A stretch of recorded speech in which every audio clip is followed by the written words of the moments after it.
অনেকদিন ধরে ইচ্ছা করছিল এগ ডেভিল খাওয়ার। তো কাল সন্ধ্যেবেলা বাড়িতে বানিয়ে নিয়েছিলাম এগ ডেভিল। তো ১ম এ এখানে নিয়ে নিয়েছিলাম ৩ টে ডিম। আর আগে থেকে সেদ্ধ করে মাঝখান থেকে হাফ করে কেটে তাতে নুন, গোলমরিচ আর লাল লঙ্কার গুঁড়ো মাখিয়ে রেখেছিলাম। আর এখানে আমি চিকেন কিমাটা বাড়িতেই তৈরি করে নিয়েছি। আর তাতে দিয়েছিলাম নুন, সামান্য গোলমরিচ আর বাটার।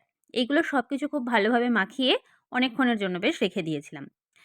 এবার কড়াইতে সর্ষের তেল গরম করে তাতে পেঁয়াজ, আদা রসুন বাটা আর বেশ কিছু মশলা যেমন ধনে গুঁড়ো, জিরে গুঁড়ো, লঙ্কা, গরম মশলা আর ম্যারিনেট করে রাখা মাংসের কিমাটা দিয়ে খুব ভালোভাবে মিশিয়ে নিয়েছিলাম।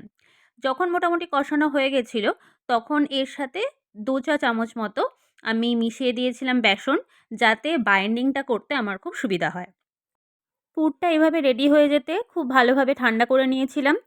আর তারপরে নিয়ে নিয়েছিলাম এখানে হাফ করা ডিমগুলো আর তাতে মাংসের কিমার পুর দিয়ে ডিমের ডেভিলের আকার গড়ে নিয়েছিলাম। এবার এখানে নিয়ে নিয়েছিলাম একটা ফ্যাটানো ডিম, বেশ কিছুটা কর্নমিল আর ব্রেড ক্রাম্বস।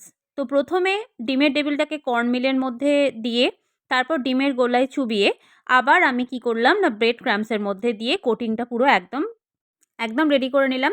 এভাবে তৈরি হয়ে গেছিল আমাদের ডিমের টেবিল। এবার চলুন গরম, গরম ভেজে খেয়ে নেওয়া যাক। আর এরকম দুটো যদি সন্ধ্যেবেলায় জুটে যায়, তাহলে আর রাত্রে মনে হয় না কিছু খাওয়ার দরকার পড়ে।